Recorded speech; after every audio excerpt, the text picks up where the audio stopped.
Assalamualaikum warahmatullahi wabarakatuh. Innal hamdalillah nahmaduhu wa nasta'inuhu wa na'udzu billahi min shururi anfusina wa min sayyiati a'malina. May yahdihillahu fala mudilla lahu wa may yudlil fala hadiya lahu. Wassalatu wassalamu ala khatimil anbiya imamur rusul alladzi la jaa'a illa bil haqq. Bapak Ibu jamaah Masjid At-Thahir yang dimuliakan Allah, Rasulullah sallallahu alaihi wasallam bersabda, "Qad aflaha man aslama." Beruntunglah orang yang menjadi pemeluk muslim. How lucky we are as a Muslim. Uruzika kafafah, yang diberikan rezeki seadanya tapi bersyukur. Wa qana'a bima a'tahu Allah, dan selalu merasa cukup dengan apa yang Allah berikan. Maka dalam Al-Quran Allah bilang, la in syakartum la azidannakum wa la in kafartum inna adzabi lasyadid. Kalau kita bersyukur sekecil apapun nikmat itu, Allah akan tambah. Wa in kafartum, sebaliknya, inna adzabi lasyadid. Bapak Ibu yang muliakan Allah Subhanahu wa taala, salah satu kemuliaan yang Allah berikan kepada seorang muslim adalah adanya makna yang sangat dalam silaturahim. Silah melanjutkan rahim yang sekandungan. Itu ada dalam sifat seorang mukmin. Dan alhamdulillah wa syukurillah, hari ini kita kedatangan tamu. Beliau merupakan senior kami, ustadz kami di Pondok Modern Gontor Darussalam di Ponorogo, yang alhamdulillah beliau ini juga pernah mendapat kepercayaan oleh Bapak Presiden Joko Widodo sebagai Duta Besar Republik Indonesia luar biasa dan berkuasa penuh di Azerbaijan, tepatnya di ibu kota Baku. Dan juga kalau Bapak Ibu sekalian pernah nonton Laila Majnun, garapannya perfect Jan Carles ya, Reza Rahardian, itu adalah hasil dari upaya beliau bagaimana memperkenalkan bagaimana makna hub, makna cinta dalam Islam itu lebih dulu daripada Romeo and Juliet. Laila Majnun is the story yang pioner daripada Romeo and Juliet. Beliau lah orangnya, dan yang lebih istimewa beliau adalah cucu muassis, pendiri pondok, founder of Pondok Islamic Boarding School di East Java, Indonesia, Darussalam Gontor. Beliau adalah cucu pendiri, dan beliau mempersiapkan waktu yang khusus untuk bersilaturahim dengan mungkin bisa berbagi kisah bagaimana menjadi seorang Muslim di negara yang kita minoriti. Kebetulan beliau juga S1 di Leiden di Belanda, jadi beliau pernah merasakan bagaimana menjadi seorang Muslim di kota Belanda. Mungkin Ustaz tanpa mengambil waktu banyak, kami persilakan sepenuhnya. Itu hanya sekedar background beliau, dari mana dan asal usul beliau. Silakan Ustaz.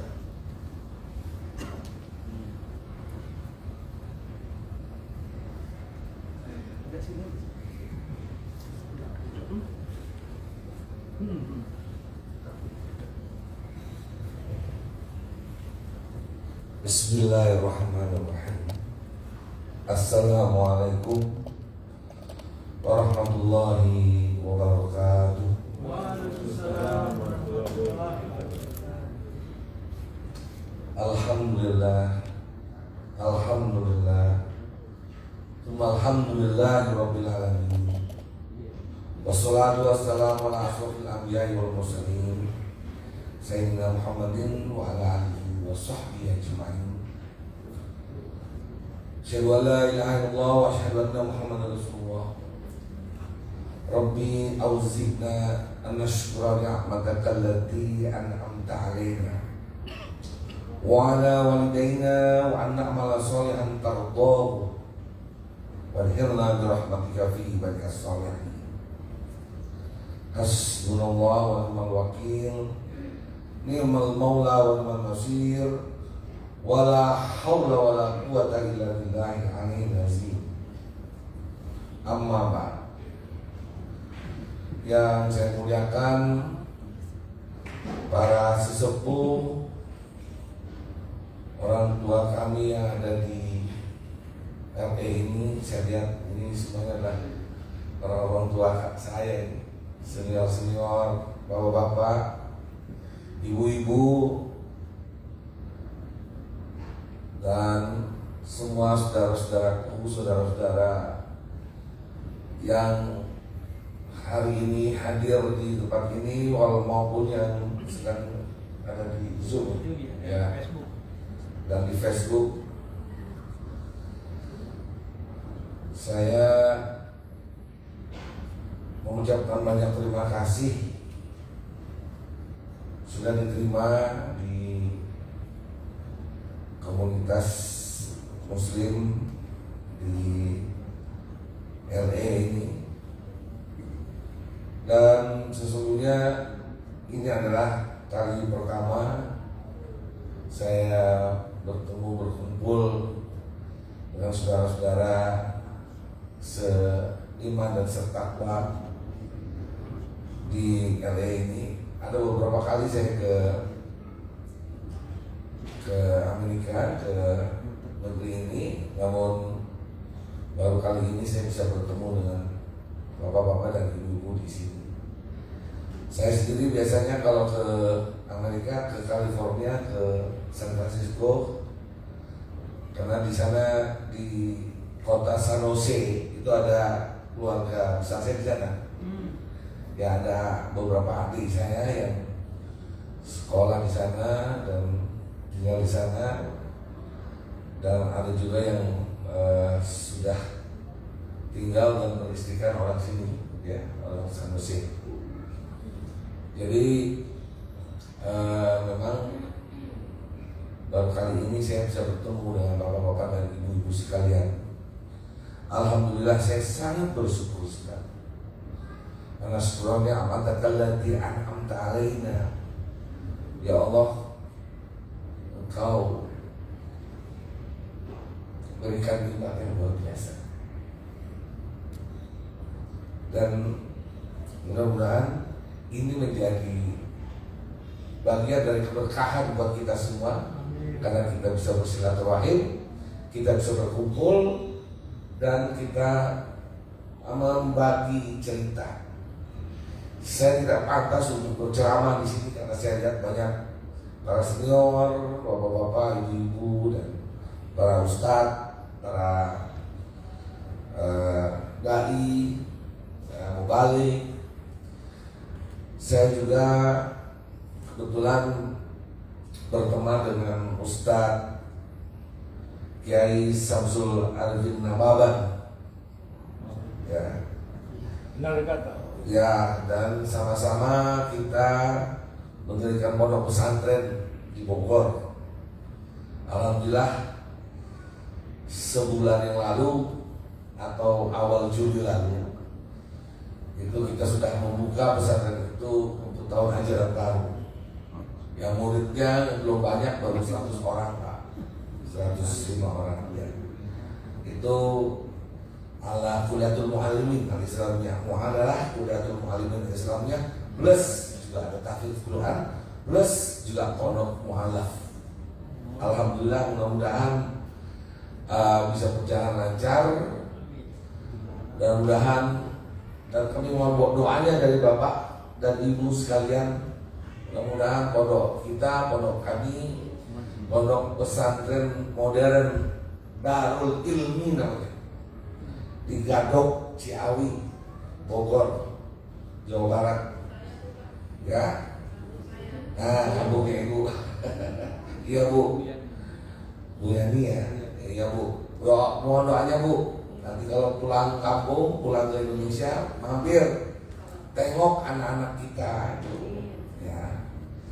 Dan memang kita sengaja membangun pondok pesantren di situ, di mana Gadok, ya, dengan tanah yang sudah diwakafkan oleh pewakifnya, dan Ustadz Nababan, Pak Kiai Nababan itu mengajak saya, gimana Pak kalau kita jadikan pondok ini adalah pondok pesantren yang kita didik anak-anaknya di asrama. Oh, baik sekali, saya menyambut baik, dan kita bertiga, saya, Ustaz Namaban dan Pak Aulia, ya, Senior Aulia. Alhamdulillah pondok itu sudah dibuka tahun ajaran ini, tahun baru ini, tahun ajaran ini, bulan awal Juli lalu. Dan mohon doanya Bapak Ibu sekalian agar pondok ini bisa langgeng, lancar, tidak ada apa-apa. Kita mendapatkan juga guru-guru dari pondok Kafah, pondok di Gontor. Ya. Juga kita mendapatkan beberapa teman-teman untuk pengasuhannya. Ya. Dan dari bagian pengajarannya Qiratul Mu'allim dan Islamnya juga dari Gontor. Ya, alhamdulillah. Nanti Pak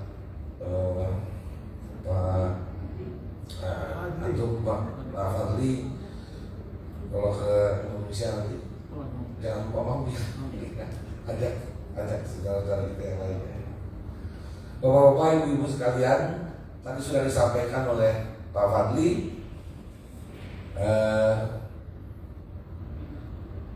Saya ingin membagi cerita saja, karena dengan membagi cerita itu mungkin ada beberapa hal, beberapa hikmah, beberapa keberkahan dan karunia Allah yang didatangkan bersamanya.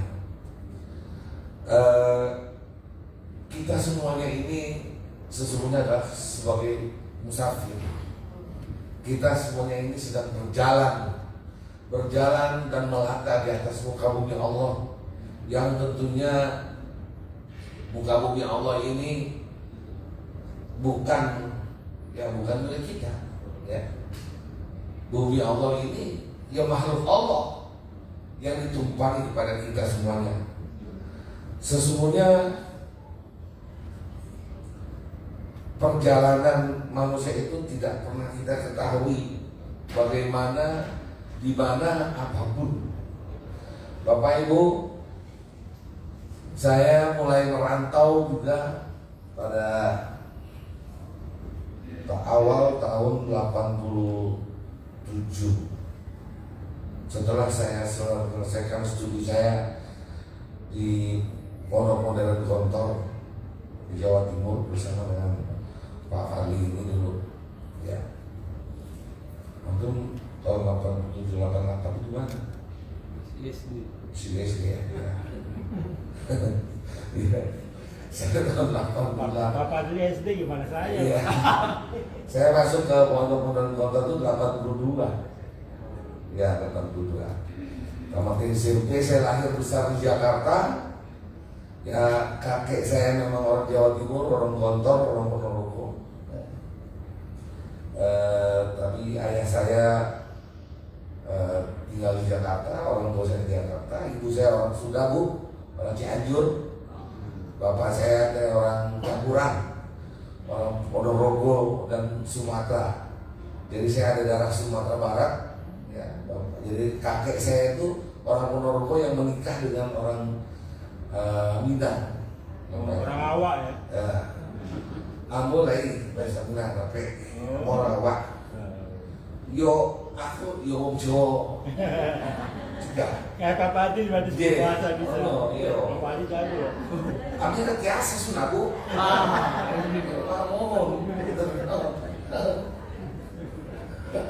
Jadi memang saya orang ya campuran Jawa, Sumatera. Ibu saya Sunda Betawi. Ya, jadi kalau ditanya saya orang mana ya, saya orang Indonesia aja. Tergantung yang ngajak ngomong saya. Kalau Pak Fadli yang ngajak ngomong saya bilang saya orang Jawa Timur, orang Jakarta. Kalau ibu yang orang Sunda ngajak ngomong saya Cianjur, gimana di Cikaret?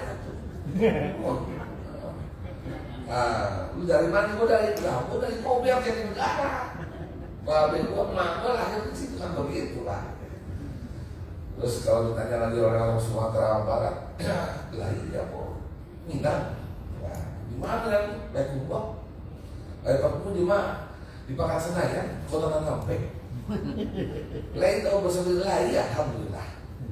Kamu makan rendang, dia gulai Cibadak. Nah, jadi selalu saya bertemu dengan keluarga, dekat dengan keluarga, jadi saya mengerti. Ya, alhamdulillah sampai SMP di Jakarta saya Agatha, Pak. Anak gaul Jakarta sebenarnya. Nah, setelah SMP barulah saya ke pesantren. Dipesantrenkan oleh bapak ibu saya, pulang ke kampungnya kakek saya di Ponorogo. Kontor di sana 4 tahun saya nyantri, kuliah juga di sana 2 tahun di IPD pada waktu itu, Institut Pendidikan Darussalam atau UNIDA sekarang, Universitas Darussalam. Terus saya disuruh untuk sekolah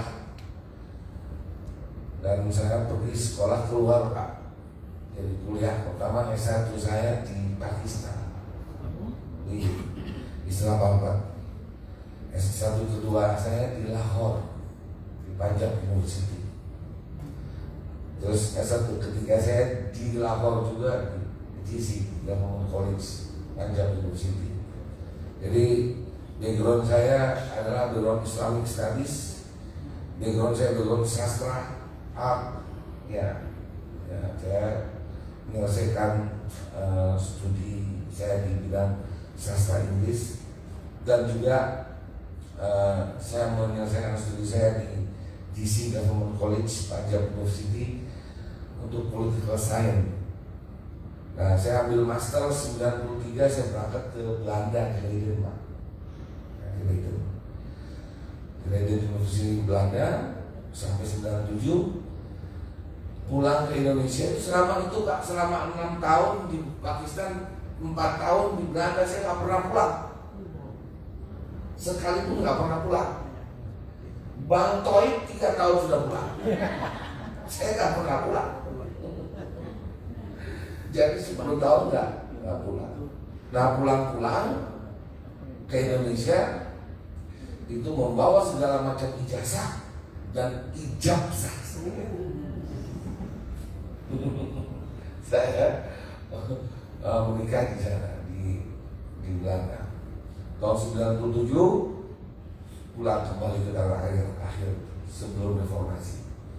Pak Harto masih di Kairo. Terus kemudian saya nyambung lagi, pulang ke Gontor juga dan nyambung lagi di Jakarta. Ternyata Allah menentukan lain, saya harus masuk dalam kancah perpolitikan nasional. Saya bersama dengan Bapak Hamzah Has. Pak Hamzah Has pada waktu itu baru naik menjadi ketua umum partai Islam. Ya, partai Islam terbesar pada waktu itu, partai Islam terbesar saya rasa di dunia itu.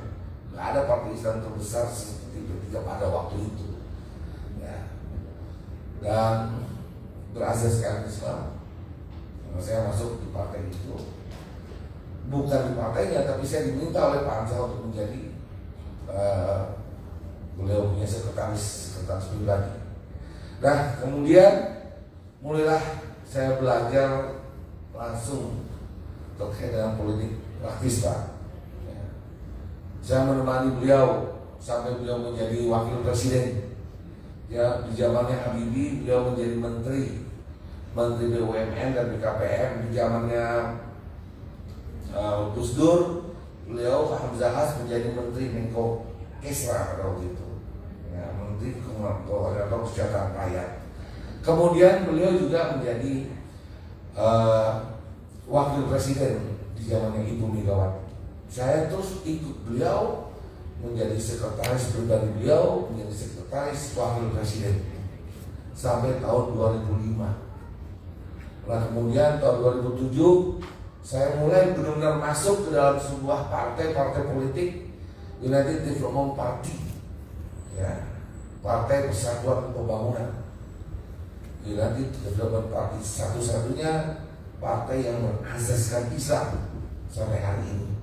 Dan pada waktu itu saya menjadi wakil sekjen Tahun 2007, 2009 karena Pak Hamzah sudah selesai, saya menjadi staf khusus Menteri Agama yang bisa bertugas di Kementerian Agama. Kemudian sampailah tahun 2009 saya menjadi anggota DPR RI Bapak sampai 2014 maju lagi menjadi anggota DPR RI, parlemen gagal dan ternyata diminta untuk menjadi ambasador duta besar Republik Indonesia di Azerbaijan. Bapak Ibu sekalian, dari cerita itu semuanya saya ingin memetik beberapa hal yang ada kaitannya dengan kita di sini. Tadi diceritakan sebagai komunitas masyarakat minoritas. Saya pernah di Belanda, Bu. Waktu saya di Belanda kuliah di sana 4 tahun, saya kebetulan memang aktif dengan pemuda-pemuda Muslim, dan saya menjadi ketua PPME, Persatuan Pemuda Muslim di Eropa, yang berdudukan di Den Haag. Pada waktu itu tahun 93 sampai 95 ini ada peristiwa yang sangat miris bagi umat Islam. Apa?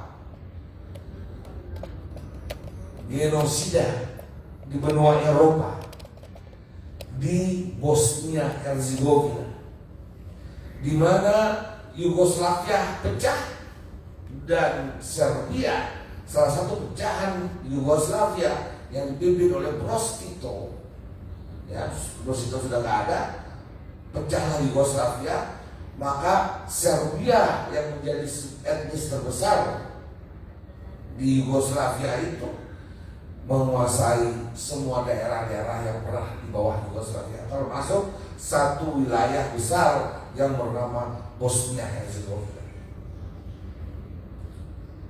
Saya ingat sekali bagaimana sebuah wilayah yang bernama Srebrenica, tahun 95 Bapak Ibu sekalian. Srebrenica mungkin itu wilayah separuh dari LA ini. Ini yang wilayah apa mungkin sini? Hah? LA County. LA County. Mungkin LA County. Mungkin dari siang saya ke Hollywood. Nah, mungkin sekitar Hollywood itu. Hollywood, jalan apa namanya itu? Ya, dan sampai ke wilayah Disney, Disney apa namanya? Satu Monica. Ya, Walk of Fame dan pokoknya daerah Hollywood itu. Sebesar itulah kira-kira Srebrenica itu dijatuhi bom napalm, Bu. Pagi-pagi ketika sedang azan subuh itu berbunyi, orang-orang Muslim baru keluar rumah untuk menuju masjid. Ibu-ibu dan anak-anak itu sedang merapikan pasar. Hari itu hari Jumat, pagi-pagi itu dijatuhkan bom napalm, bom oleh Serbia. Saya tak akan lupa itu. Jenderal Mahmud Malik, Slobodan Milošević, Karadzic. Saya tidak akan pernah lupa selama hidup saya. Itu dibakar kota itu, Bu. Semuanya mati. Srebrenica. Kemudian yang masih tersisa dan bernapas yang belum mati itu diseret, dikumpulkan dalam sebuah lubang. Yang masih bernapas itu semuanya habis dulu, dan semuanya Muslim. Azan subuh itu belum berakhir. Betapa terbakarnya hati kita ini, Bapak. Saya waktu itu di Belanda, saya sebagai pemuda Muslim di Eropa, aktivis lah kira-kira gitu ya, kalau di Indonesia itu aktivis. Saya kumpulkan akhirnya teman-teman mahasiswa, pemuda-pemuda Maroko, Turki, Aljazair, termasuk Indonesia. Kita mengadakan rally, mengadakan protes, demonstrasi di Belanda itu dari Tweede Kamer. Di Belanda itu ada Tweede Kamer, itu tempatnya gedung parlemen, di mana dulu waktu Bung Hatta datang ke sana mendapatkan kedaulatan tahun 1949. Di Tweede Kamer itu, di tempat itu kita berkumpul 2.000 orang, Bu, berjalan menuju ke Versailles Palace. Versailles Palace itu adalah istana. Versailles Palace itu the Palace of Koning. Palace van der Breek. Jadi istana kerajaan Belanda Beatrix. Pada waktu Beatrix itu anaknya Juliana itu anaknya Wilhelmina. Ya. Jadi Beatrix, istana itu diberikan kepada PBB menjadi sebuah tempat yang namanya Versailles Palace. Versailles Palace itu adalah istana kebebasan. Apa maksudnya? Disitulah tempat di mana mahkamah tinggi internasional, apa bahasa Inggris itu? High Court Justice, International Court of Justice. Dari Tweede Kamer, dari parlemen, kami terus berdemonstrasi sampai di sana, sampai di depan itu kita menyatakan supaya segera diadakannya pengadilan kepada yang tadi saya sebutkan, ada Maldi, ada Jenderal Maldi, ya, terus Romulan Sofik, semuanya kita minta karena itu sudah kelewat batas, ya. Terus 10 tahun kemudian baru mereka diadili, Pak, baru mereka diadili. Itu setelah 10 tahun kemudian. Dari tahun 95, 10 tahun kemudian, tahun berapa? 2005, baru mereka itu yang saya sebutkan diadili. Bagaimana kita sebagai kaum minoritas, bagaimana kita sebagai kaum muslimin ditindas kemana-mana. Setelah kita kehilangan, Pak, setelah kita kehilangan sebuah kekhilafan besar. Khilafah apa yang terakhir? Khilafah Utsmaniyah 1924.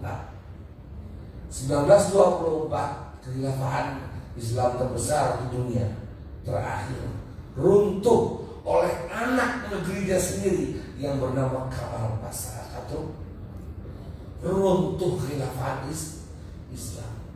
Maka runtuh pula lah kedaulatan umat.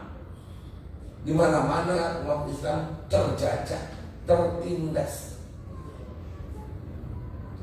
Kebetulan saya menjadi duta besar kemarin. Ini saya loncat dari Belanda tadi. Saya loncat ke Azerbaijan. Ternyata ada tempat yang juga seperti itu. Saya nggak ngerti kenapa kok saya terus Allah menempatkan saya sekolah di Belanda tempatnya seperti itu. Ternyata saya juga setelah itu saya kembali ke tanah air, ya, bersama berjuang bersama Partai Persatuan Pembangunan. Dan kemudian saya kembali keluar dan ditempatkan di tempat yang juga menyedihkan. Nah, Bapak Ibu sekalian, sebentar saya skip. Saya tadi melihat masuk ke ruangan ini. Ada rumah saja, Bu, ya, masjid ini. Ini biru semua. Tahun 95, ketika saya di Belanda tadi, kita PPNE itu Persatuan Pemuda Muslim se-Eropa itu juga memiliki satu komunitas Muslim di Belanda, Pak. Tapi juga nggak banyak. Tidak sebanyak di Eropa ini, tidak sebanyak di mana? Di Amerika ini. Di Eropa itu di Belanda kaum musliminnya ya pada waktu itu tahun 90-an, tahun 93 sampai 97 itu adalah sekitar ya 4.000 orang, tapi terpecah di mana-mana. Dan kebetulan yang di Den Haag, Rotterdam, Amsterdam, Leiden, Maastricht itu dekat. Belanda kecil kan. Belanda nggak seperti Amerika, Belanda kecil. Dari ujung Belanda ke ujung Belanda itu bisa ditempuh dalam waktu 1 hari itu bisa. Setengah Jakarta nggak ada, Pak. Apa? Setengah Jakarta nggak ada ya? Ada. Jakarta itu 2 kali Amsterdam. Ya, Jakarta itu 2 kali Amsterdam. Karena kan Belanda itu menambah terus dengan dia membuat dam, membuat tanah. Tapi yang paling penting ketika itu kami juga memiliki satu komunitas ini, umat Islam. Umat Islam Belanda, umat Islam Indonesia yang ada di Belanda, umat Islam yang bercampur juga ya antara orang Belanda dengan umat Islam Suriname ya, yang bercampur dengan Indonesia. Nah, BPME ini punya sebuah musola kecil. Jadi kalau setiap Sabtu itu mereka kumpul semua, adakan pengajian, silaturahim, kumpul pada bawa makanan masing-masing, kita makan bareng Pak. Ya, tapi karena itu kecil, tempatnya yang ada sekarang ini aja Pak, sekarang ini. Dan karena itu kecil dan semakin lama semakin banyak, apalagi anak-anak itu sudah lebih banyak lagi, tambah lagi. Saya tidak muat lagi, maka kita putuskan musola ini harus kita besarkan. Dengan cara apa?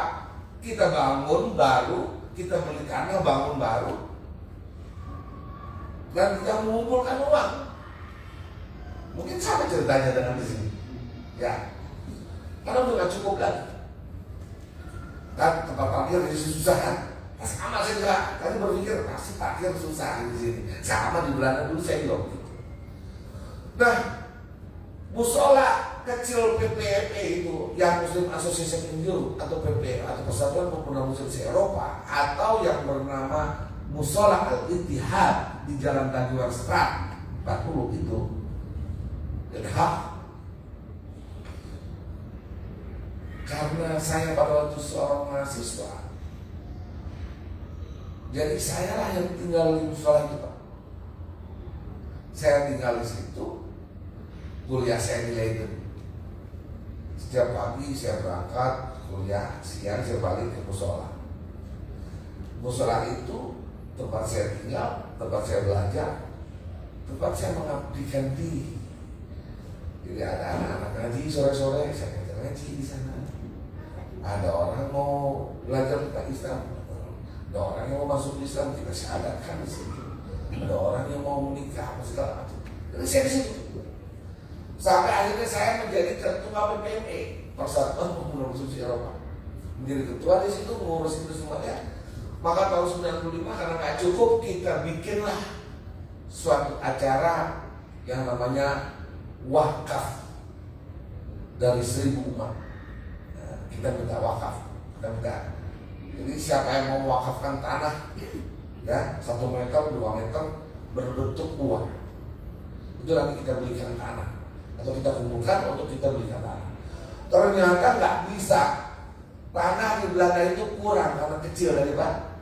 Tidak bisa Bu, tidak bisa dibeli oleh orang umum. Jadi nggak mungkin kita membangun masjid. Suatu saat, ini ada kaitannya, cerita ini ada kaitannya semua. Suatu saat, datanglah seorang dari Indonesia bernama Bapak Prabowo Sutejo, adiknya Pak Harto. Pak Prabowo Sutejo ini datang membawa bantuan untuk membangun masjid di Bosnia. Kalau dihancurkan semua masjid, semua dihancurkan oleh Serbia. Setelah perang, bahkan perang itu belum berakhir pulih, Pak Harto pun sempat datang ke Bosnia pada waktu itu. Nah setelah itu Pak Prabowo Sutejo diutus untuk membangun masjid yang bernama Masjid Soeharto di Sarajevo, Bosnia. datang dia transit di Belanda, Pak Prabowo bersama bibinya, terus bersama kakak iparnya datang. Sampai di Belanda, kakak iparnya sakit, maka masuk ke rumah sakit. Pak Prabowo Sutejo berangkat ke Bosnia. Sampai di Bosnia, beliau memberikan bantuan itu, terus kembali ke Belanda. Di Belanda, kakak iparnya meninggal dunia.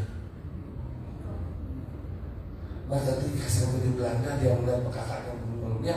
Pak Prabowo bilang, saya ingin kakak saya sebelum dibawa ke Indonesia diurus dulu jenazahnya dengan cara Islam Muslim. Ada yang bisa?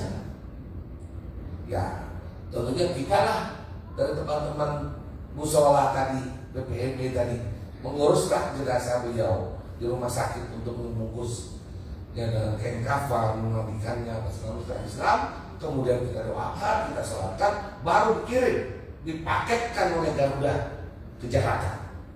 Kemudian kita mengadakan, ya mungkin kalau apa biasanya orang di Indonesia tuh Pak Prabowo tuh kalau bisa didoakan juga diyasinin lah ceritanya ya. Kalau orang Indonesia diyasinin, dibacain Yasin, dibacain Quran, oke.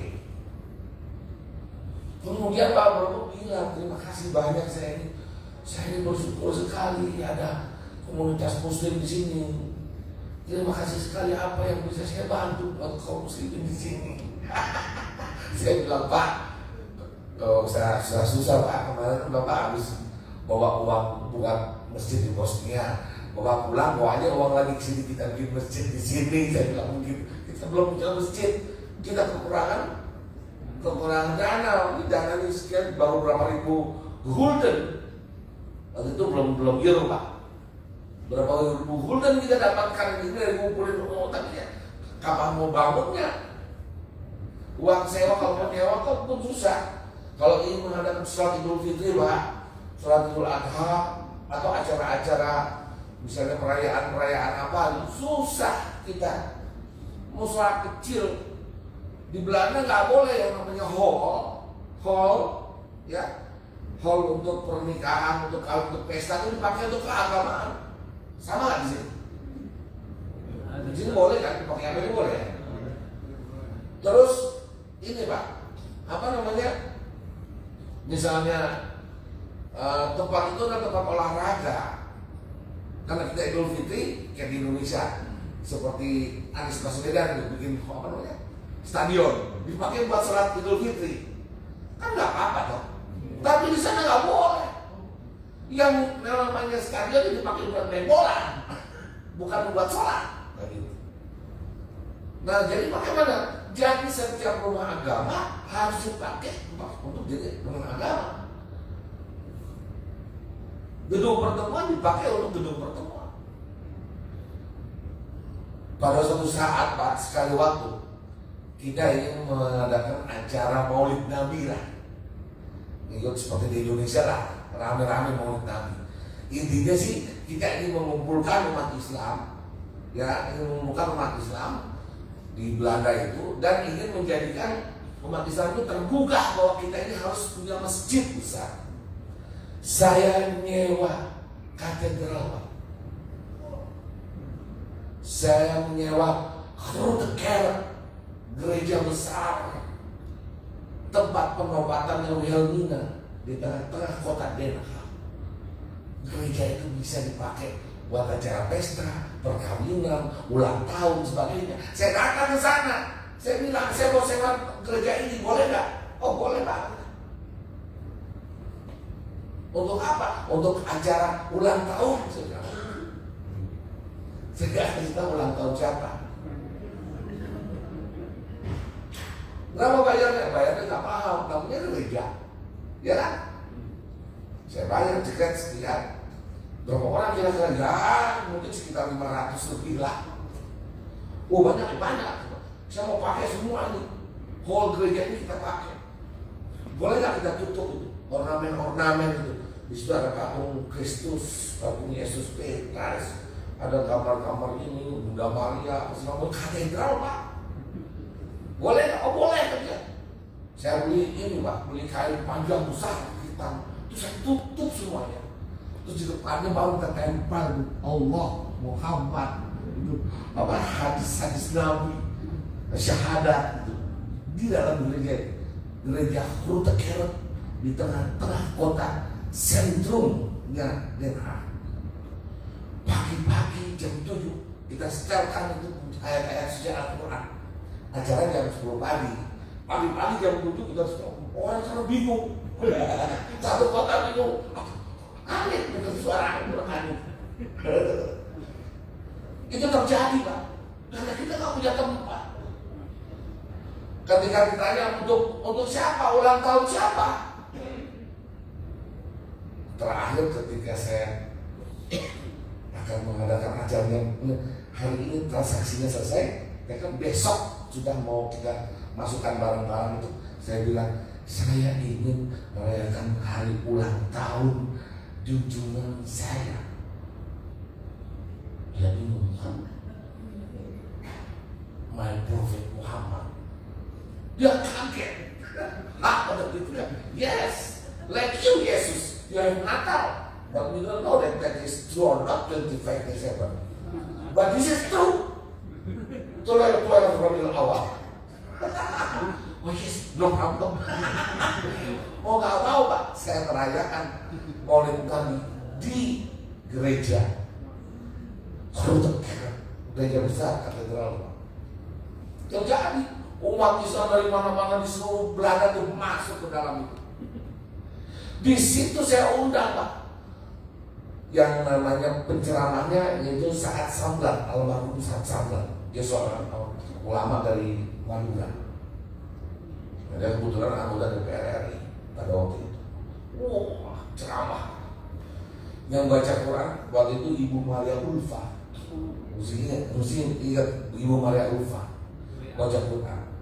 Jadi kita lantunkan bacaan Al-Quran, selawat Nabi, bacaan takbir, semua tahmid, tasbih. Kita lantunkan doa-doa dan terakhir kita berdoa, ya Allah, di rumahmu ini ya Allah, kita membesarkan nama Muhammad. Ini rumah, seharusnya rumah kita. Tapi ini tempat di mana kami membesarkan nama utusanmu, your messenger, your rasul. Karena kami tidak ada tempat lain, maka kabulkanlah doa kami ya Allah. Kami memohon mudah-mudahan kami juga mendapatkan tempat sebesar dan sebaik ini untuk ibadah kami kepadamu. Bapak Ibu sekalian, 1 tahun persis kemudian kita dapat itu namanya gereja Immanuel Pak. Jadi nggak perlu bangun lagi, nggak perlu lagi. Pak Prabowo Sutejo bilang, udah ini uangnya kamu cari gereja yang mau dijual. Karena di Eropa itu, terutama di Belanda, banyak gereja kosong dan bangkrut karena nggak bisa bayar listrik, bayar air, bayar pajak. Maka kita cari dan ketemulah sebuah gereja namanya Gereja Immanuel. Itu Immanuel itu Kristen apa ya? Ya, Amerikan ya. Immanuel, namanya Immanuel.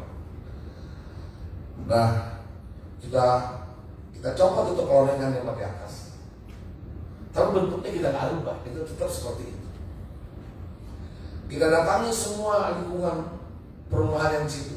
Buat tempat itu kita jadikan tempat ibadah, bukan kita jadikan pasar, bukan kita jadikan supermarket, bukan kita jadikan kandang kuda, bukan kita jadikan diskotik, bukan kita jadikan restoran, tapi tetap tempat ibadah. Mereka orang sekitar situ, acuh ya, acuh. As to live, that is not mine, dan itu. Orang Belanda itu belum juga itu. Di sebelah kanan aja gitu kan. sudah tidak peduli lagi dengan agama.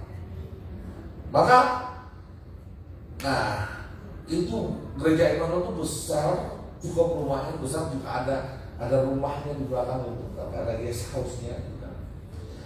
Terbeli Bapak, Ibu sekalian, ya, karena bantuan Bapak Prabowo Setiajudari, karena dia bertanya mau dibeli apa, udah kasih uang, beli atas nama karena kita PPNG Persatuan Program Studi Eropa, ya, kita mencari, tapi karena itu kita persembahkan untuk Indonesia, maka kita serahkan kepada Kedutaan Besar Republik Indonesia untuk ikut mengurusnya. Ya. Jadi kalau ada apa-apa itu adalah masjid Indonesia.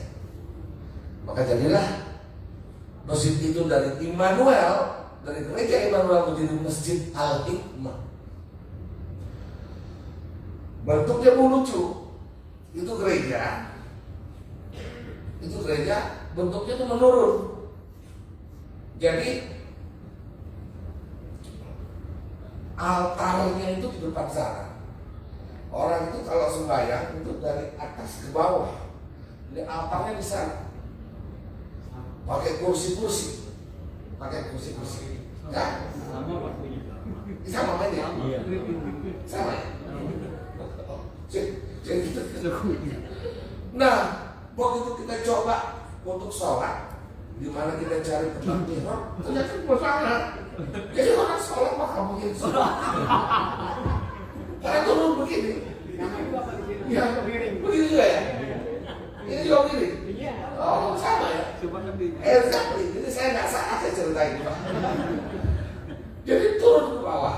Itu turun ke bawah. Dan itu pakai kursi besi yang agak dan paten Pak, betul.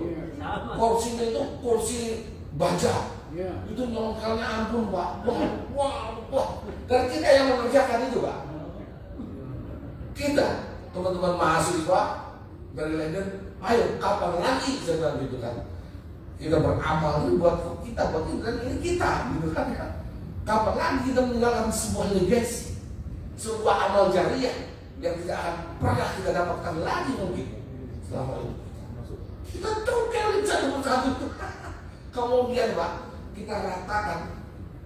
Belanda kan dingin Pak ya, itu sama di sini ya. Belanda tuh musim panas, musim dingin ya sama aja dingin Pak. Itu kita kasih verwarming dulu apa namanya, heater di bawah gitu. Kita kasih heater, terus kita tutupi dengan ini, baru di atasnya kita kasih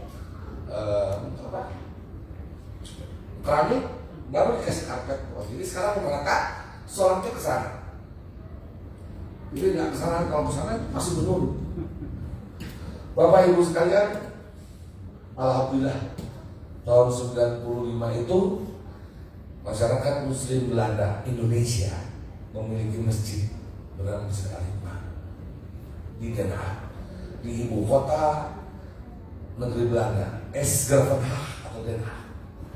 Kemudian muncul lagi masjid-masjid lain di Rotterdam, di Amsterdam, di Maastricht, di Groningen, di Beverwijk, di mana-mana muncul kembali itu masjid-masjid kita, masjid-masjid Indonesia, masjid Maroko. Dan di samping masjid, di samping gereja Immanuel tadi, di samping masjid, di samping gereja Grote Kerk yang tempat kita acara maulid tadi, ya, itu di seberangnya itu sudah ada sebuah sinagog Yahudi besar, dan itu juga sudah bangkrut dan dibeli oleh Turki dan dijadikan masjid. Jadi nggak jauh dari Grote Kerk yang kita pakai kan itu, apa gereja katedral yang saya pakai untuk maulid Nabi itu kira-kira ada satu blok itu ada sebuah sinagog besar. Nah sinagog itu sudah menjadi sebuah masjid, dinamakan Masjid Al-Aqsa oleh orang Turki. Jadi di Belanda, di Eropa Islam luar biasa Pak. Islam juga berkembang dengan pesat dan bergairah.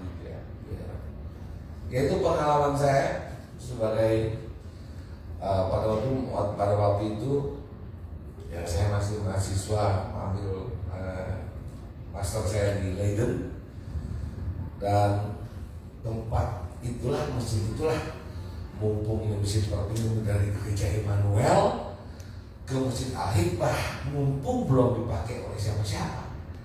Ya saya pertama kali yang memakainya, saya berakad nikah. Masjid Al-Hikmah, manusia pertama, muslim pertama yang mau nikah di masjid itu. Pak, wah, saya boleh bangga dong. Mudah-mudahan itu menjadi berkah dan amal jariah, Pak. Saya menikah di situ, Pak. Alhamdulillah. Dan tahun 97 itu bulan Desember saya kembali ke tanah air di Belanda. Nah, panjang cerita, bla bla bla bla, saya di Indonesia bla. Terus tahun 2016 saya berangkat ke Azerbaijan sebagai duta besar Republik Indonesia di Azerbaijan. Azerbaijan ini tempatnya adalah di Eurasia.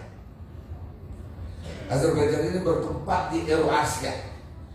Dia bertetangga langsung dengan Iran di selatan, dengan Turki di barat, dengan Georgia, Armenia di barat daya, dengan Rusia di utara, dan di timur langsung berhadapan dengan Laut Kaspia.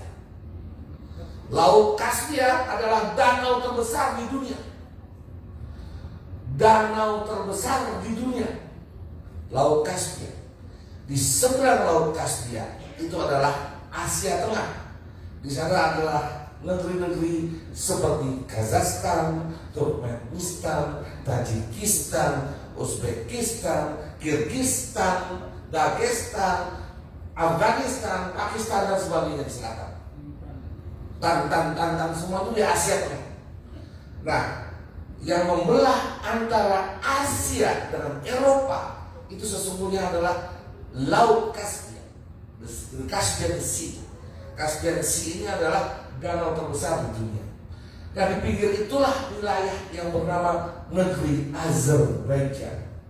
Azerbaijan is the land of fire. Azerbaijan berarti the land of fire, tanah yang berapi. Kenapa?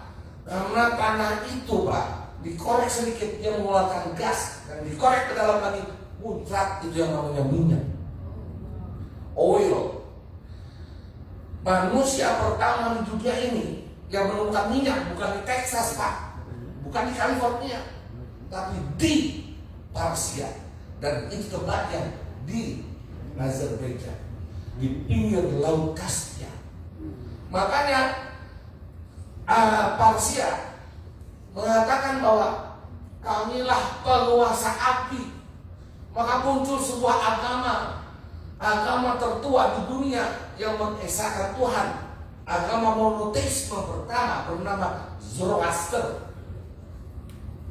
Zoroaster dia memakai media persembahan kepada Tuhan yang Maha Kuasa, kekuatan api yang paling besar, kekuatan udara, kekuatan tanah, dan kekuatan air. Tapi yang paling utama adalah api. Karena api yang menghidupkan, api yang berubah malam menjadi terang siang. Matahari, api. Maka api menjadi simbol yang luar biasa oleh orang Majusi. Di sana ada sebuah kuil tua yang berdiri 7 abad sebelum Masehi. Ya, 7 millennium before Christmas, sebelum milenial. Apa itu? Sebuah kuil Aztec namanya, kuil Majusi, yang dimana apinya itu abadi, tidak pernah mati.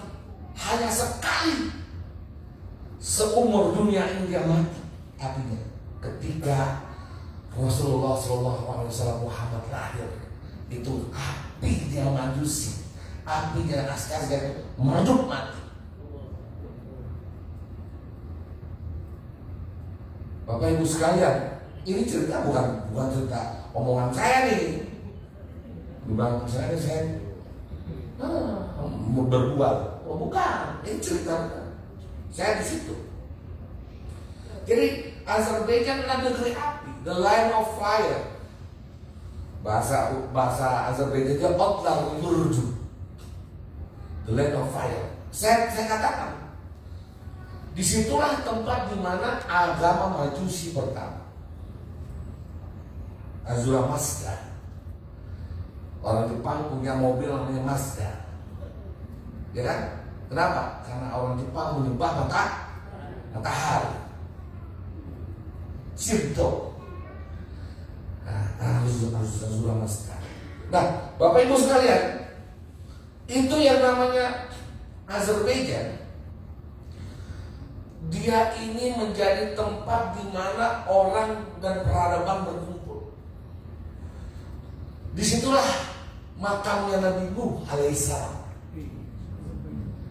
Makanya nanti kalau jalan-jalan, kalau pergi ke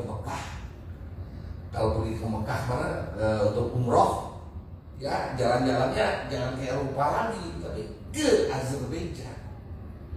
Tempat itu di Eropa bagian timur.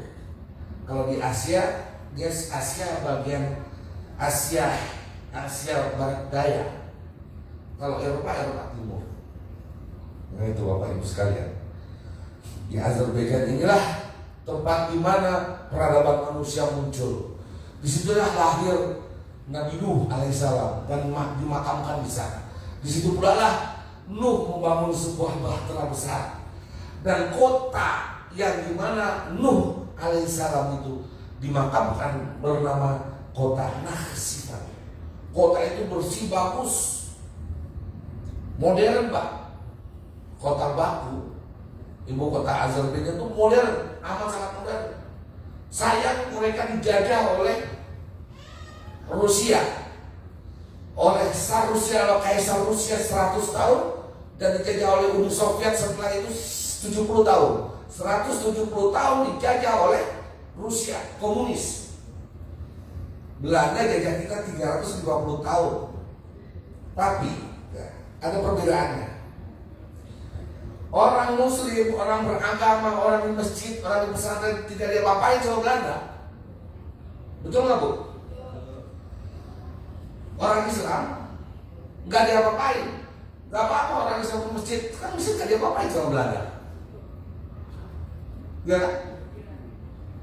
masjid apapun nggak ada kotak-katik sama Belanda.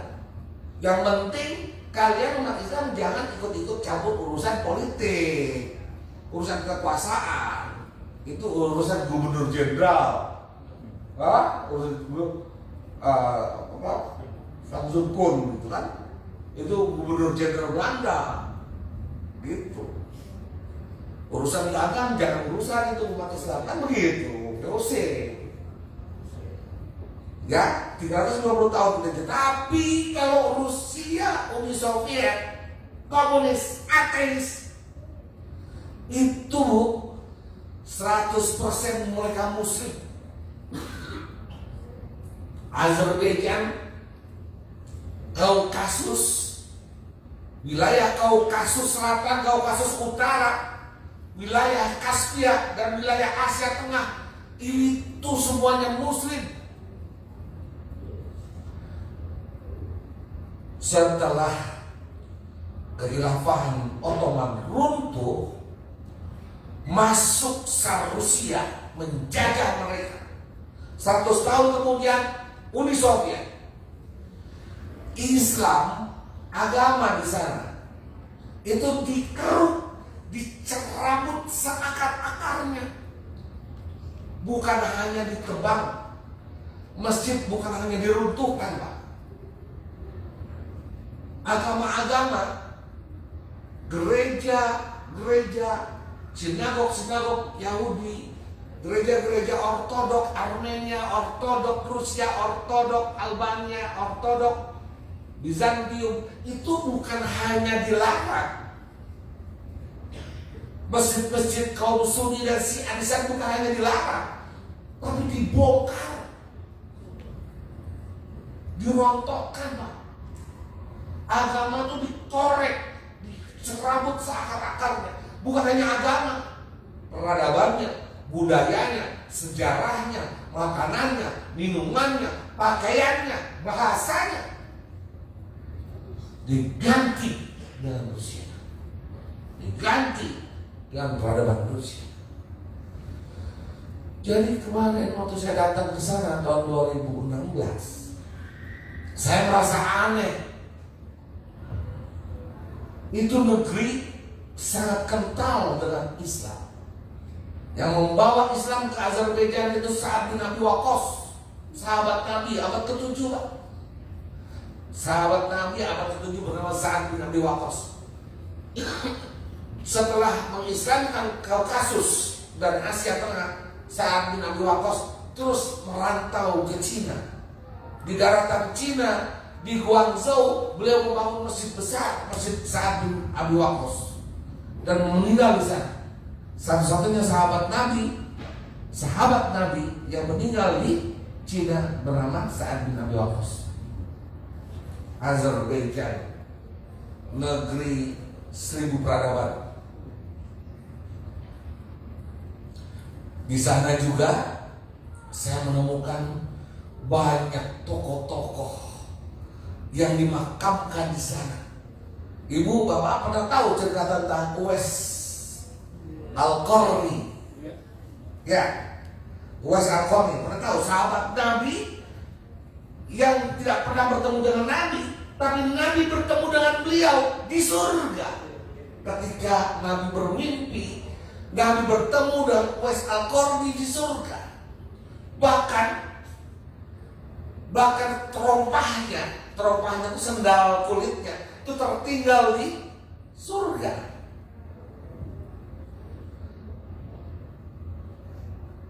Itu Nabi Muhammad SAW bercerita kepada sahabat-sahabat. Itu sahabat semua bertanya, siapa itu Uwais Al-Qarni? Coba cari siapa Uwais Al-Qarni ini, siapa? Kenapa dia dimimpikan oleh Nabi? Kenapa dia dimimpikan oleh Rasulullah? Bertemu di surga. Tidak ada yang bisa menjawab, tidak ada yang bisa menemuinya. Suatu saat Uwais Al-Qarni ternyata adalah orang Yaman, jauh di Jazirah Arabia di selatan. Orang Yaman, di sebuah desa, ya, dia seorang penjahit sepatu, sol sepatu, orang miskin, tapi dia taat beragama. Dia tinggal bersama ibunya. Ibunya selalu meminta kepada dia, nak, antarkan saya ingin berhaji. Saya khawatir umur saya nggak sampai nanti kalau saya belum berhaji. Wah, saya pun bingung gimana, Mak. Aduh, pekerjaan saya cuma sekedar sol sepatu. Sampai malam-malam dia berpikir gimana memenuhi keinginan ibunya ya. Akhirnya dia mencoba untuk berusaha, berikhtiar. Apapun saya harus ikhtiar, sesuatu harus saya lakukan. Saya tidak boleh berpikir dan tidak boleh hanya berdiam. Sesuatu harus saya lakukan. Siapa tahu bermanfaat, siapa tahu bisa. Sedikit demi sedikit potongan kulit kambing untuk memperbaiki sepatu sekecil ini, Bu. Itu dikumpulkan sama dia, dirajut oleh tangannya dia, dijahit sedikit, akhirnya menjadi kantong besar. Dari kantong ini dia masukkan suatu ketika seekor anak kambing, digendongnya di belakangnya. Dia berlari 100 meter ke depan dan menanjak ke sebuah bukit. Dia lakukan itu 10 kali, dia turun lagi. Oh, ternyata saya kuat nih bawa satu kambing di belakang saya. Dia tambah 2 anak kambing. Akhirnya dia jalan 1 kambing lagi, 1 kambing, 2 kambing, 3 kambing besar. Dia bawa, oh, ternyata kuat saya. Dia bawa ke atas, berarti saya kuat. Bahkan suatu saat itu kambing diganti dengan ibunya, dia menggendong ibunya berjalan ke Mekah.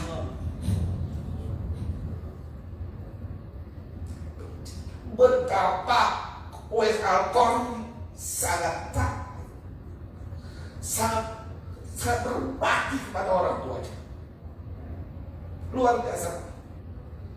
Sampai di Mekah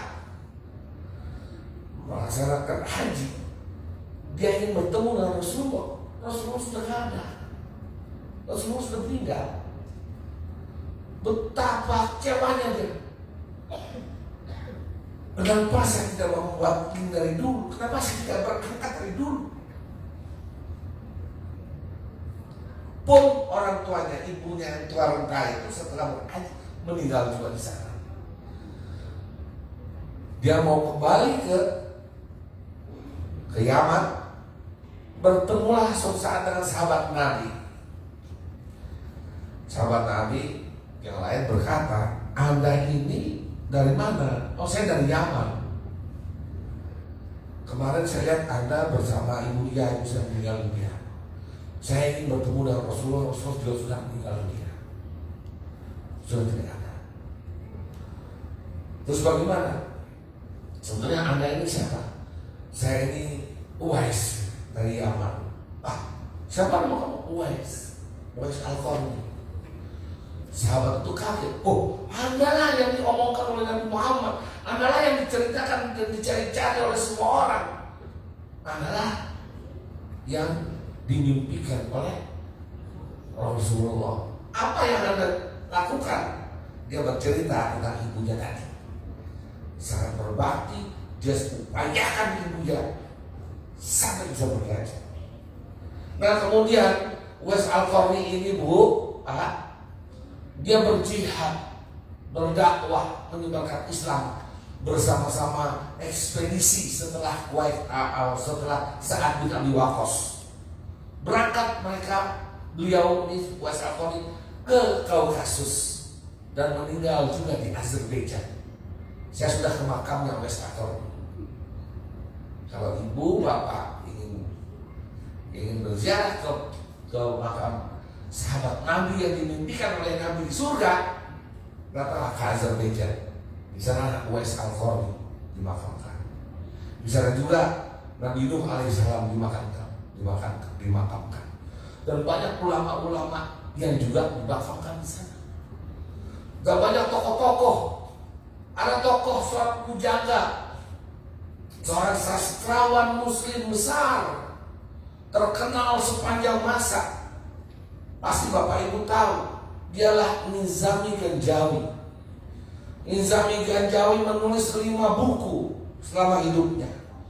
Buku yang paling terkenal dan dibaca oleh seluruh dunia ini tadi sudah diceritakan, judulnya Laila Majnun. Buku Laila Majnun ini diceritakan dan diterjemahkan oleh banyak orang termasuk di Indonesia. Hamzah Mansuri menceritakannya dalam sebuah buku tafsir Latin, sebuah sastra Melayu di Indonesia. Nuruddin Alaniri bercerita tentang cinta dan kasih sayang yang dibawa oleh Kais si Majnun kepada Laila.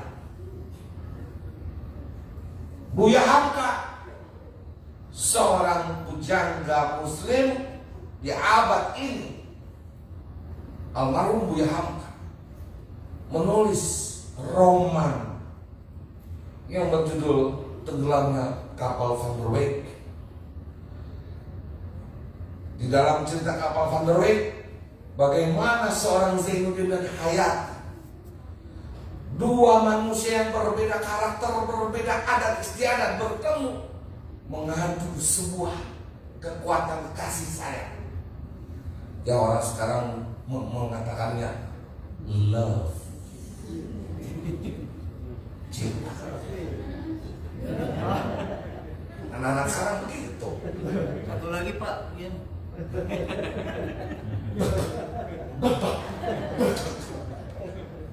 cinta, tapi nggak tahu apa cinta. Maka kembalilah kepada Nizami Ganjawi. Diceritakan sudah oleh Tajuh Salatin, oleh Hamzah Fansuri, oleh Durudin Arani, dan Buya Hamka pun bercerita tentang betapa luar biasanya, ya kan? Bahwa cinta itu bukannya gairah nafsu, bukan budak dari permainan hawa nafsu manusia.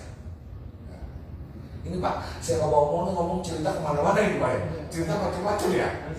Oke Pak ya. Buya Hamka bercerita tentang Hayati dan Zainuddin.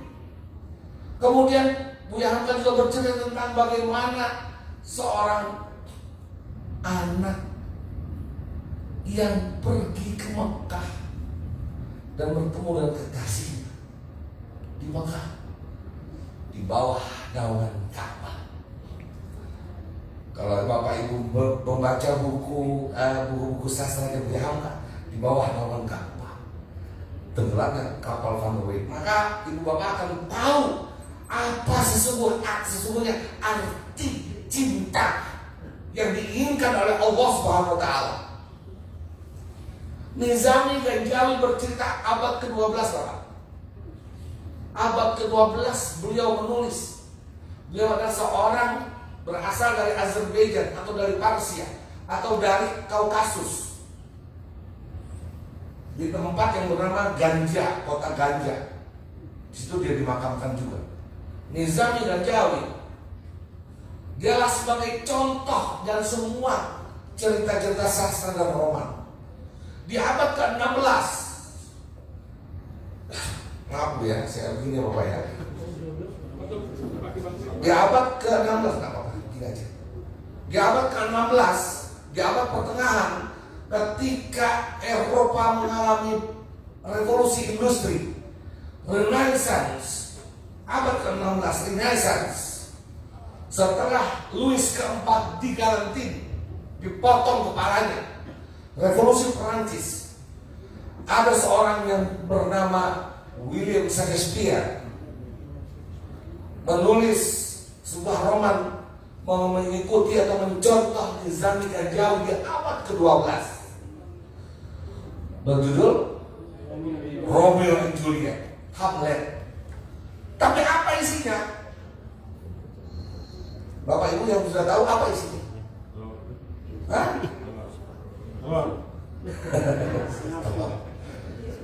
Isinya kematian. Ya. Isinya kematian. Isinya dendam. Betul. Tapi Nizami, mau saya dulu Pak ya.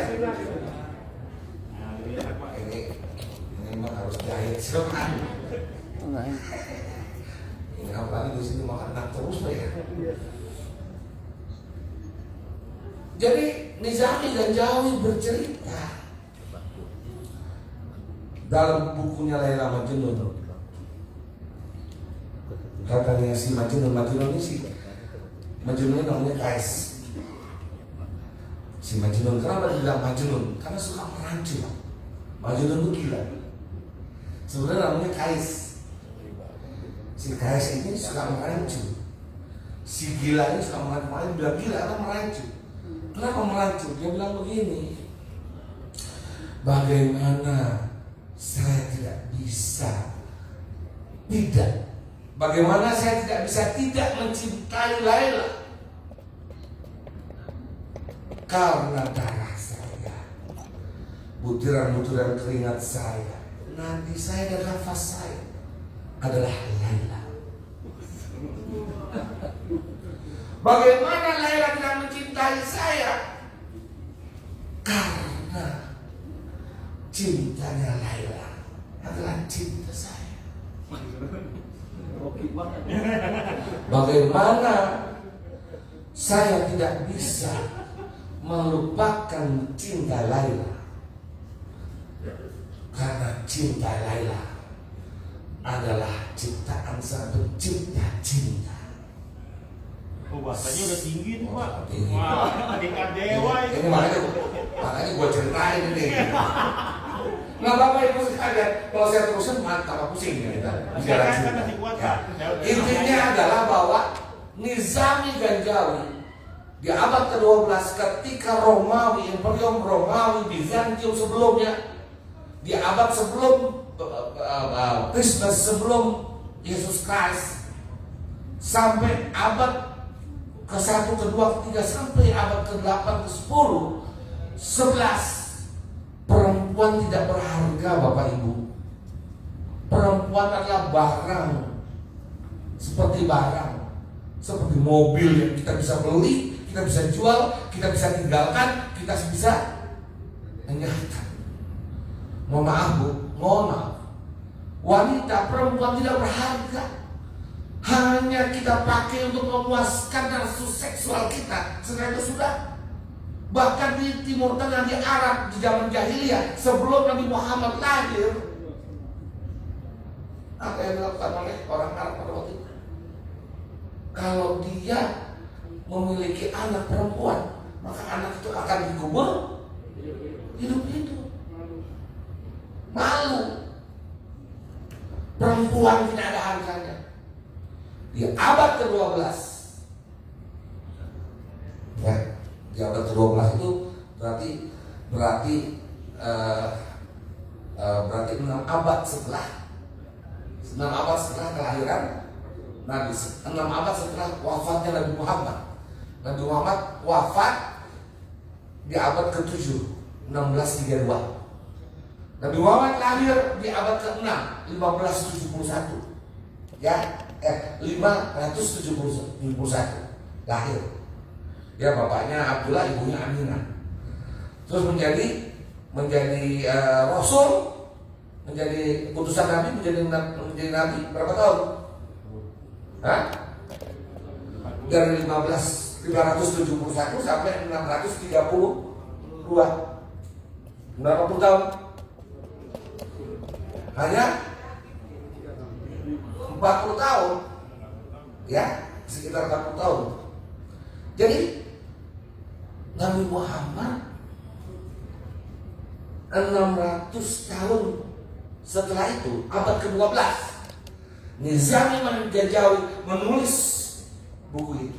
Ada beberapa buku lainnya seperti Sirin Mu'tasar dan yang lain-lain seperti Iskandar Zulkarnain. Dia juga cerita tentang Iskandar Zulkarnain.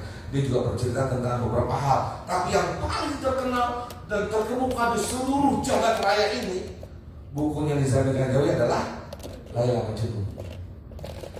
Kemarin waktu saya jadi duta besar di sana, tahun 2019, saya buat film Laila Majnun.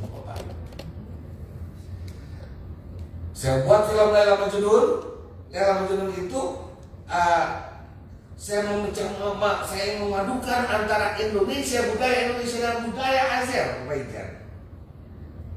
Maka saya buat settingannya 20% di Indonesia dan 80% di Azerbaijan. Perempuannya seorang Laila, itu seorang santri dari sebuah pondok pesantren, dan Kais atau Samir namanya. Itu anak Samir itu adalah Reza Hardian, ya, Reza Hardian. Dia orang Azerbaijan. Maka kita buatlah itu perpaduan. Dan alhamdulillah sangat menarik sekali. Di launching tahun 2020, tapi sayang COVID. Dan Bapak Ibu kalau mau nonton buka aja Netflix. Ya, di Netflix. Nah, itu di Netflix. Kalau mau lihat saya berperan di kalau mau lihat saya berperan di film apa? Laila Majnun, lihat di Netflix. Bapak Ibu sekalian, ini saya udah kelamaan bicara. Kita tanya jawab aja udah kasih. Asik ngobrolan ilmunya nggak banyak. Itu begitu. Oh iya. Maju lagi. Ini katanya panitia masih ada 2 acara lagi setelah ini. Tapi mari kita, jadi Bapak Ibu mohon maaf saya nggak berceramah, nggak mencerita apa, tapi saya bercerita mendongeng aja ini dari tadi ya. Pengalaman. Ya, ini kalau dia kapan-kapan saya benar-benar ceramah nanti di sini kapan lagi gitu kan. Nah, Ibu Bapak sekalian, itulah cerita saya di sana. Masih ada beberapa cerita lagi, termasuk yang terakhir ya, selain Nizam Jawi, Laila Majnun yang saya jadikan film, saya buatkan film itu. Ya, terakhir di sana juga Azerbaijan itu adalah tempat di mana lahirnya Syekh Maulana Malik Ibrahim As-Sorqani. Syekh Maulana Malik Ibrahim itu bapaknya orang Arab, ibunya orang Kaukasus. Ketika mulai dewasa, bapak dan ibunya memerintahkannya, kamu pergi belajar ke Samarkand. Seberangi itu lautan, seberangi itu danau Kaspia. Pergi ke sana dan kamu belajar. Maka Syekh Maulana Malik Ibrahim belajar di Samarkand. Setelah dia menjadi alim ulama, dia terus merantau ke Burma, Pak, Myanmar. Maka ada Muslim di Rohingya. Setelah dari Rohingya, jalan terus ke daerah Bangladesh sampai dia ke Vietnam, ke Champa. Maka di sana ada Muslim Champa. Ya. Champa Madura ya? Vietnam, Pak. Nah, mungkin di dekat situ Pak, London Agung, bukan Los Angeles. Nah, terus dari Champa itu Syekh Maulana Malik Ibrahim turun lagi ke bawah ke Jawa dulu, Pak. Dan dia mendarat di Pulau Jawa dan ditempatnya di Gresik. Dialah yang melahirkan Sunan Ampel. Dialah yang menjadi gurunya Sunan Bonang, Sunan Kudus, Sunan Muria, Sunan Gunung Jati, Sunan Kalijaga dan sebagainya. Syekh Maulana Malik Ibrahim menjadi wali atau bapaknya para wali, disebut Sunan Gresik karena bukan di Gresik. Syekh Maulana Malik Ibrahim, kenapa saya berani mengatakan seperti itu? Karena ketika saya menjadi duta besar di sana, saya mencoba untuk mengkaji, melihat dan menelusuri atau membuat penelitian dalam konteks sejarah. Biar Bapak tahu, Ibu tahu, background saya adalah antropologi, sejarah. Misalnya saya bercerita. Saya rasa demikian. Mungkin kita selanjutnya bisa tanya jawab atau bagaimana. Mohon maaf Bapak Ibu sekalian. Akhirul kalam. Assalamualaikum warahmatullahi wabarakatuh. Terima kasih Ustaz atas sharing ilmunya yang insya Allah bermanfaat.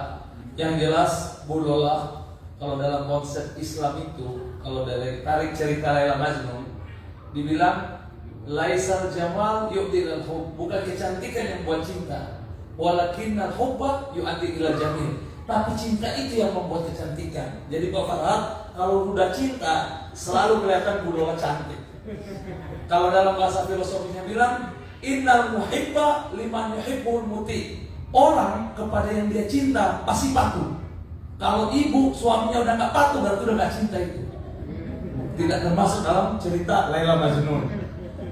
Baik Bapak Ibu, sudah banyak sekali sharing pengalaman Pak Dubes Husnan Bey. Mungkin ada yang mau bertanya, kalau enggak ada acara ramah tamah ya Pak Farhad di luar. Pak Farhad ada mungkin bisa minggir di luar sambil makan, bisa ngobrol sama beliau. Yang penting saya menarik hikmah di sini, Bapak Ibu sekalian, kita bersyukur kita punya masjid, kita bersyukur kita punya tempat berkumpul, dan kita bersyukur menjadi seorang muslimah yang qalbuhu mu'allaq, yang hatinya selalu dekat dengan masjid. Itu karena ada 7 golongan yang akan mendapat syafaat Allah di hari kemudian nanti. Salah satunya rajulun qalbuhu mu'allaqun fil masajid, orang yang hatinya selalu dekat dengan masjid. Ada kegiatan di masjid datang. Dan tadi beliau bilang ada pondok pesantren tahfidz. Man ja'ala fi qalbihi Qur'an da'ahu ila jannah, kata Rasul. Siapa yang buat dirinya itu selalu dekat dengan Al-Quran, da'ahu ilal jannah. Wa man ja'alahu khalfahu, tapi sebaliknya saqahu ilan nar. Bapak Ibu yang masih belum baca Quran, mari kita mulai baca Quran, karena Quran itu dia'ul qulub. Hati kita itu jadi tenang kalau dengan Al-Quran. Hati kita itu jadi tenang dengan Al-Quran. Mari kita selalu membiasakan mulazamah hati kita dengan membaca Quran, karena itu dawa'un min kulli da'. Al-Quran itu adalah obat dari segala penyakit. Punya masalah baca Quran, wudu. Bapak Ibu, usia tidak ada yang tahu. Semua makhluk indallah. Kita nggak tahu, ada yang minggu lalu masih ketemu, sekarang sudah terbaru sakit, dan mungkin ada yang sudah meninggal. Mari kita manfaatkan kesempatan Allah masih memberikan kita usia, masih memberikan kita kesehatan untuk beribadah. Mari kita manfaatkan untuk meningkatkan amal ibadah kita sebagai investasi kita di akhirat nanti, insya Allah. Karena dalam Al-Quran dibilang la taziru waziratu wizra ukhra. Tidak ada yang namanya dosa warisan. Masing-masing akan mempertanggungjawabkan apa yang dia bikin. Lisannya, matanya, kakinya, kemana, semua dihisab. Makanya kita masih dikasih kesempatan, Allah masih berikan kita kesehatan. Mari kita jadikan ini sebagai kesempatan untuk memperbaiki diri, muhasabah. Karena ingat, yaumul ghad, besok tidak ada yang tahu, masih rahasia Allah. Dan insya Allah kita sudah diberikan umur panjang, kita diberikan kesehatan, kita diberikan rezeki, dan orang yang sakit saat ini disembuhkan oleh Allah Subhanahu Wa Taala. Orang tua kita yang sudah meninggal, Allah berikan pengampunan, Allah jadikan dia sebagai orang yang dia kasihi, ditempatkan di Jannatil Firdaus. Wabil khusus kita doakan saudara kita Syahrul Malik yang sehari-hari kita kenal dengan Ondong, atau Ibu Dus, atau Bapak Ibu sekalian yang saudara yang sakit, yang saya tidak tahu siapa satu persatu, ayah kami tercinta. Mari kita berdoa bersama, semoga Allah berikan kesembuhan. Bismillahirrahmanirrahim. Hamdan na'imin hamdan syakirin. Allahumma inna lakal hamdu kullu wa lakal syukru kullu, la ilaha illa anta. Allahumma inna nahnu narju rahmatak wa nakhsha adabak. Allahumma innaka qulta fi kitabika tamunazzal ud'uni astajib lakum. Allahumma innaka afuwun karim tuhibbul afwa fa'fu anna ya karim. Ya Allah yang maha suci, Zat yang maha agung, ya Allah, kami berkumpul di rumahmu ya Allah, mengadahkan tangan kepadamu ya Zatil Khaliq. Ampunilah dosa-dosa kami ya Allah, ampunilah dosa-dosa orang tua kami ya Allah, yang sekiranya telah mendahului kami ya Allah. Ampunilah dosa mereka ya Allah, tempatkan mereka di tempatmu yang paling indah ya Rabb. Ya Allah, Zat segalanya ya Allah. Innaka qulta fi kitabika munazzalul uni astajib lakum. Kabulkanlah doa-doa kami ya Allah. Jadikanlah kami hamba yang selalu bersyukur atas nikmat yang Engkau berikan kepada kami ya Allah.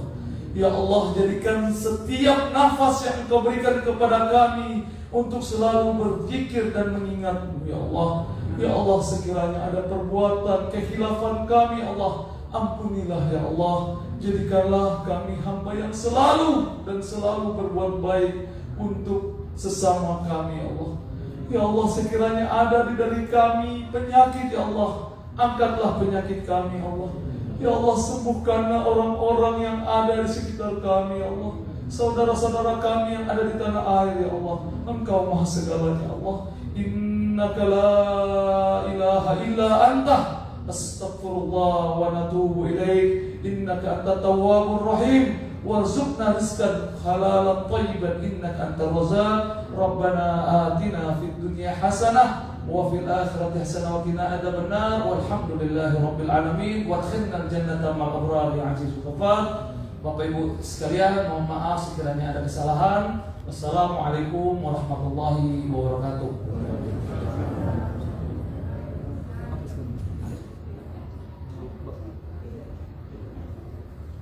Ada yang mau bertanya mungkin mumpung sebelum kita bubar? Oh, ada Bu Yani. Oh, ada. Satu ya, satu diwakili oleh Bu Yani. Satu oleh Pak Syarif. Kita mulai dari perempuan Bu. Karena al-jannah tahta aqdamil ummahat. Surga di bawah di bawah telapak kaki Ibu. Silakan Bu Yani. Waalaikumsalam.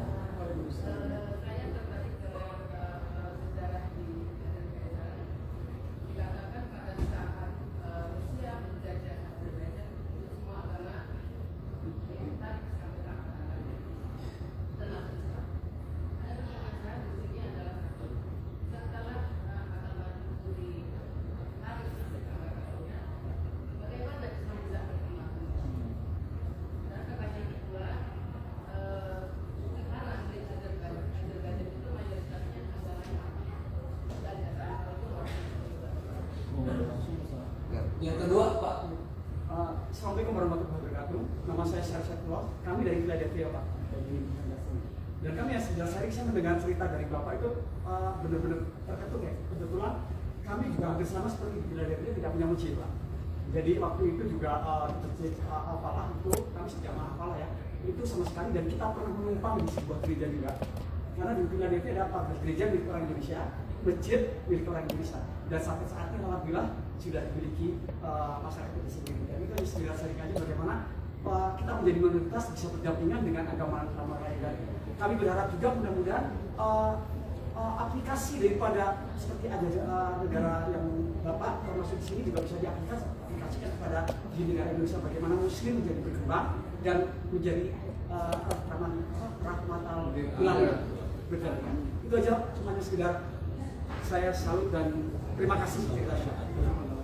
Terima kasih Pak. Ibu Yani, penduduk Azerbaijan hanya 10 juta orang Bu. Ya. Wilayahnya 90.000 km atau se-Jawa Barat Banten. Ya, tapi itu penuh dengan peradaban dan penuh dengan cerita sejarah, sejarah dunia. Rusia, Uni Soviet menjajah itu memang luar biasa. Makanya jangan sampai kita di Indonesia ini komunis, ateis itu bisa hidup lagi. PKI itu nggak ada cerita Bu. Ya, terus terang aja nih buat kita yang umat Islam. Nggak ada cerita yang namanya komunis, PKI, ateis itu bisa hidup di tanah air Indonesia itu. Jangan lagi, harga mati. Ya, harga mati Bu Pak. Jangan sampai lagi PKI bisa hidup. Ateis, manusia-manusia yang nggak bertuhan. Seperti di Soviet kemarin. Itu Masya Allah benar-benar habis. Nah, jadi selama dijajah oleh Rusia dan Uni Soviet 170 tahun, berapa generasi hilang. Mereka tahu kalau nenek moyang mereka Muslim, tapi mereka nggak ada yang berdakwah, tidak ada yang mengajarkan sholat, tidak ada yang mengajarkan puasa. Mereka tahu, tapi tidak menjalankan syariah. Mayoritas Muslim, 97% Muslim, tapi nggak ada Bu yang pakai jilbab. Kalau kita ke Indonesia, 10 orang perempuan di jalan, pasti 8 orang Muslim berjilbab. Di Indonesia ada 10 perempuan, pasti 8-nya adalah Muslim berjilbab. Kalau di sana mereka Muslim, tapi nggak tahu mereka itu Islam apa. Mereka nggak tahu akalnya bagaimana, dan nggak ada ustadz atau apa itu nggak ada, dai kiai nggak ada. Ditambah lagi di abad ke-16 Ismail Satai dinasti Safawi itu mensiahkan semua tanah itu. Ya 80% itu Syiah. Ini antar. Ya, jadi dulu 100% Muslim ya, Muslim. Terus sekarang ini 97% Muslim.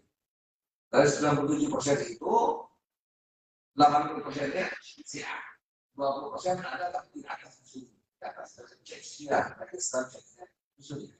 Tapi di sana juga Syiahnya tidak seperti Syiah Imam 12. Mereka satu masjid ada Syiah dan Sunni, Syiah di atas itu bareng-bareng. walaupun yang begini juga, walaupun pakai batu juga, ya begitulah. Begitu Bu, ya coba itu ya. Lagi. Nah, secara saya demikian, nanti kita sharing-sharing lagi.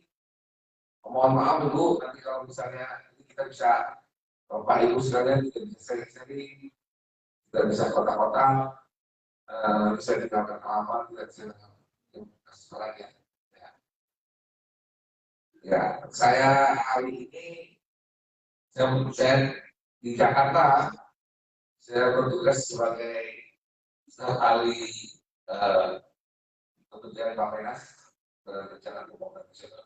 Kemarin saya datang di sini bersama rombongan Bapak Menteri Bappenas dalam rangka bangun berbagai macam sarana prasarana maupun cara pandang manusia Indonesia untuk Indonesia ke depan. Dan tentunya ini banyak pilihan dari berbagai tempat dan negara. Nah, selanjutnya saya juga aktif di Al-Azhar Indonesia, Universitas Al-Azhar Indonesia. Saya mengajar di sana, saya juga aktif di beberapa pesantren seperti wakaf, contoh wakaf di dalam belajar, berbagai tempat. Mudah-mudahan bermanfaat buat semuanya. Dan saya mohon doa juga dari Bapak Ibu sekalian di sini. Kita selalu sehat walafiat, bisa menjalankan amanah Allah dan baik. Dengan demikian, mohon maaf kalau dari Jakarta yang dan bisa bertemu dan bisa bersilaturahmi. Demikian Bapak Ibu sekalian, terima kasih. Assalamualaikum warahmatullahi wabarakatuh.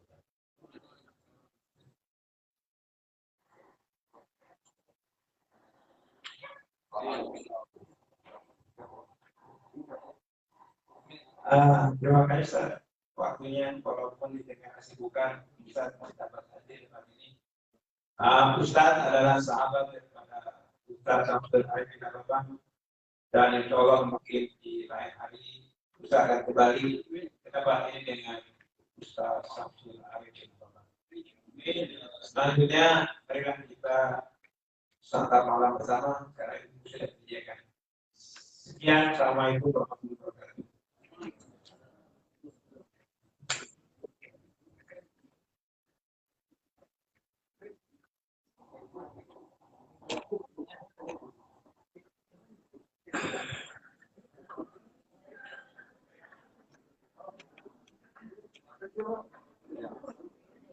Semoga bermanfaat, mengingatkan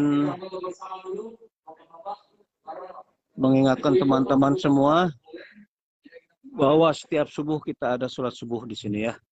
Nah ini untuk sampai saat ini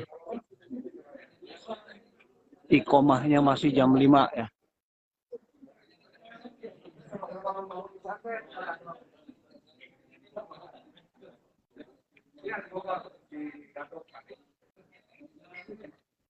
Sekali lagi semoga bermanfaat, mengingatkan teman-teman semua di Los Angeles dan sekitarnya, kita ada sholat subuh, sholat fajar setiap hari ya.